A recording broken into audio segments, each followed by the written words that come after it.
Well, welcome back to the show. We are here with master grower Adrian Garcia from the state of Oregon. And just joining us is Dr. David Snipper, medical doctor here in Las Vegas. Good to see you. And also an expert in this brand new industry, this legalized industry, I should say, right, of marijuana. It's fascinating. It's fascinating. Well, we were talking earlier in the last segment a little about that, and I'd like to get your perspective as a medical doctor. Mm-hmm. I grew up in the era where people smoked pot for fun, and I admitted to everybody that I had never tried it. But you're unusual. Yeah, I guess I am unusual. But it's really interesting the uses now that are coming about, and and the reasons that it's being legalized in these various states. Right? Talk to us a little bit about that. I can address the second part of your question fairly easily. It's being legalized because it's a fantastic source of revenue for the government, for the states, is the main reason. But that doesn't address the medical issue at all, which is what I consider to be the more important issue.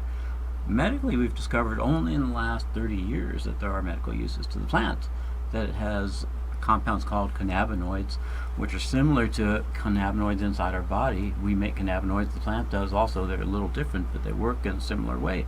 They create homeostasis in the organism, whether it's us or the plant.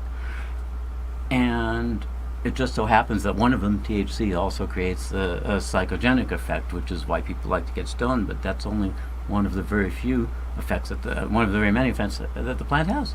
It affects the immune system, it affects the gastrointestinal system, it affects the way our body metabolizes things. We use cannabinoids in almost every system in our body, and there are receptors for cannabinoids where they function, so that taking cannabinoids as a medication for various illnesses is proving to be very helpful.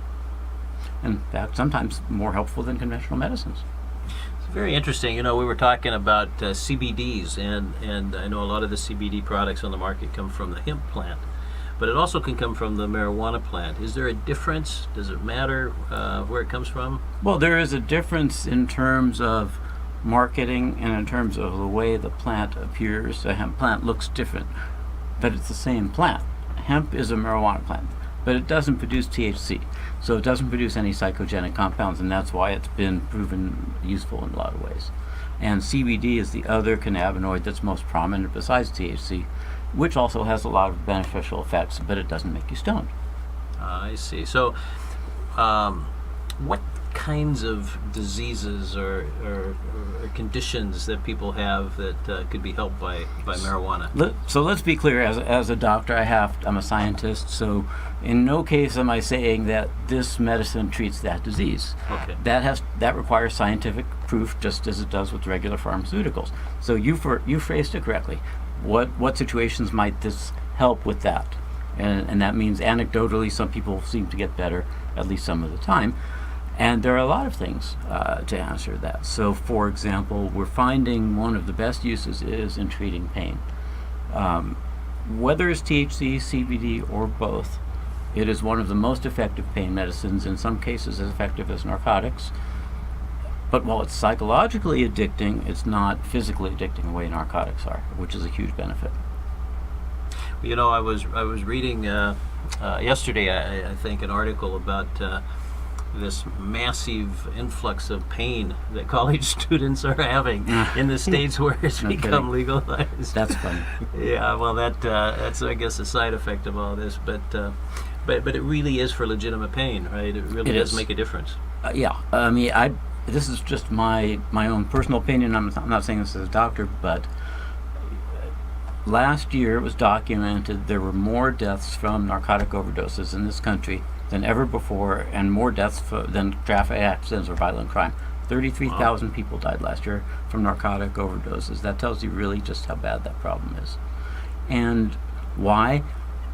Some of it's heroin, but some of it is using your parents' drugs that they've had stashed in the cabinet for a while. It's both, and it's terrible. So the fact is that if we can get 50% of those people off of narcotics and make them feel 50% better than they do, that's a reasonable target, and that, I believe, is easily going to be achievable if people accept it. Well, it's been said that marijuana is a gateway drug. I love that and expression. It leads to It other does. things. What's your thoughts on that? I think it's a gateway drug because in this country, we're not very healthy. We spend a fortune on healthcare and we're not very healthy for that money. So we need a gateway to a better way of looking at healthcare. So it's a gateway to good health. In other It words. can be if we make it that, yes. Yeah. Now, that doesn't mean that people don't have problems with it. They do. That's why I think the medical profession should get more involved, because who better than us to protect people at the same time as help them take care of themselves? The government's doing a good job in making a lot of laws to make it safer. Mm-hmm. But in so doing, sometimes they don't have all the information they need, and sometimes the laws actually are not the most useful approach. If you get healthcare people involved as part of the team, with government people, with lawyers, with people who are in the industry all working together, we could do regulations that will protect people from the harmful effects while allowing them to experience the beneficial effects. Now you have medical marijuana and you have recreational marijuana. Adult and, use. And these are things that both, in various states they've been voting on recently. And of course, it just passed here in Nevada. What are your thoughts about the differences there? Again, the differences are formalities. They're surface differences. There's a spectrum of reasons. If you take alcohol, is that a medicine, or is it just to make you so oblivious to the world you don't care about anything? It can be both, right? Mm-hmm. And that in that sense, marijuana can do the same thing. If you get stoned out of your mind, you're not going to care about much. You can also use it to help with your pain, and there's a whole spectrum in between. Now, for political reasons, it makes more sense to classify this one as adult use and this one not, and so that's the way it's being done. I don't think that's necessarily a realistic representation of how things are, but maybe for tax reasons and whatever, it's the way it's being done. So we have to kind of look at that separation.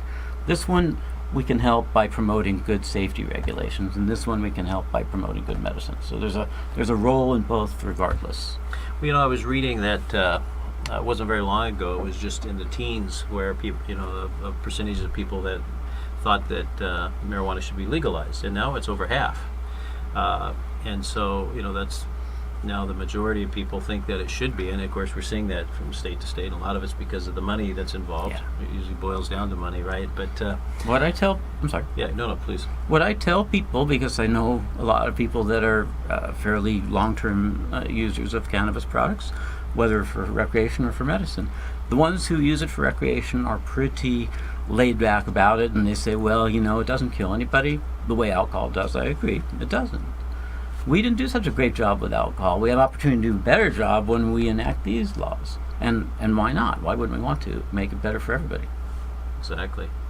Well, you're sitting next to a master grower. Indeed, he and is. Mr. Adrian Garcia. spoken with- He has a reputation that's just I've heard of his reputation amazing. from way down here. Yeah, he's done some amazing things up in the Oregon area, and we talked earlier, and I think in the next segment we'll talk a little more about what he actually does. He started telling us a little bit, but I want to hear, all the little pieces about of what you do to really make these plants work in the way that they should, and all the little pieces that make it all work. But Dr. Snipper, before he does that, what kinds of things do we need to watch out for? As For people that are looking, at this new legalization that's happening, and people that say, well, maybe I want to go get a medical card, maybe I want to try it. The things that we should watch out for. well, yeah, I can pitch something that I'm doing, if you like. So, a lot of first-time users of marijuana get paranoid. They get so paranoid that sometimes they have to go to the hospital emergency room. They just totally flip out, and they spend a day there getting tests that they don't need because it doesn't really cause any serious harm. Mm-hmm. We've got a medicine, actually, that's plant-based, but there's no cannabis in it, that reverses the paranoia, saves the people trip to the hospital, and you take just 2 little tablets, and it's called THC Rescue. I'll get you some samples. It'll be out there pretty soon. But that's just one thing. The idea is that it really doesn't kill you, but sure as heck, don't drink alcohol at the same time. Don't drive your car. Common sense things that may not be so common. Mm-hmm. If you're going to get stoned, stay where you're safe, and everything's going to be fine. Sounds like great advice. Well, I can't wait to hear more. So when we come back, we're going to hear some more exciting thoughts about this this amazing new industry that's sort of taken over the country right now. So stay tuned. We'll be right back.